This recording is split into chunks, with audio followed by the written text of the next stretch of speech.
Welcome to Liverpool Sport Update. Before we start the video, please subscribe, like and feel free to comment.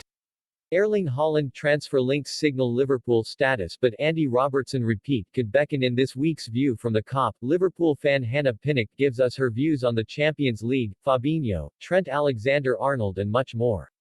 Monday night was an important win and it definitely felt like a loss would have ended any hope of making the top four.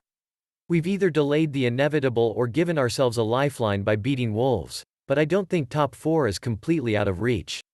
It's a tough ask. The teams around us are strong and most are in far better form, but anything can happen, and if we put together a good run of results moving forward, we have a fighting chance.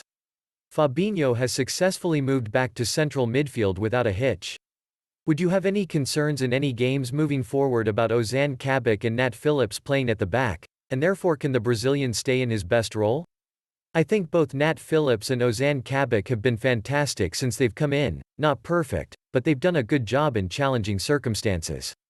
A more stable partnership allows Fabinho to move back into midfield, which is what we need, but there is a slight concern.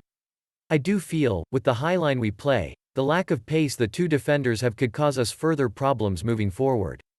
Defensively they are sound. Phillips especially is always able to get ahead on the ball and clear it when needed, but there will be occasions where he and Kabak get beaten for pace, which is why Virgil van Dijk and Joe Gomez were so important for us. After Wolves, there is a break without games of almost 3 weeks thanks to the FA Cup and international break.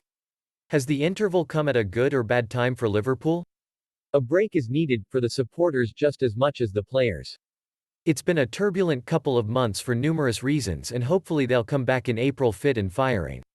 Despite beating Wolves, I do feel like the performance against them was relatively poor, and in many spells of the game, the hosts were the better side. The break provides some much-needed rest for the players, many of whom have been run into the ground this season. The mental break could do them the world of good. Had we been winning games convincingly, I'd say we need to keep momentum going. But at the moment, they're yet to find that momentum, so hopefully that will come when things resume in April. Getting Gini Wijnaldum to sign a new contract, without a shadow of a doubt. He's been one of our most important and most consistent players this season and will be extremely difficult to replace if it comes to that. From what he himself has said, he's desperate to stay on Merseyside, and I'm sure the fans would hate to see him go. Elsewhere, a centre-back is a must, dependent on the club's stance on Kabak and whether they'll activate the option to buy. Up front, I do feel some changes need to be made. Even if we don't move on any of the front three, I think a long-term replacement needs to be identified and brought in. Erling Haaland continues to be linked with a move to Liverpool, and Paulo dybala was a new name over the weekend. Is it one of the bigger names that you expect Liverpool to target, or is it more likely they go for something a little more left field? It's difficult to predict what the club will do nowadays, but it's good to see us still in the conversation for some top players. Haaland would suit us and he'd give us an edge we don't already have, but we're not the only club being linked with him. Financially, it is clear the owners don't have the war chest that others do, so we could be easily beaten to our targets. Throw a season without Champions League football into the mix, and suddenly we become far less of a proposition to the biggest names. We may be forced to look a little more left field, but it's not done us any harm in recent years. Just look at Andy Robertson.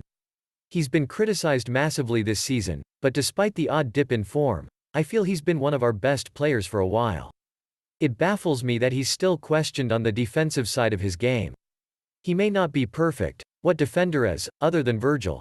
But he's far better than a lot of people give him credit for.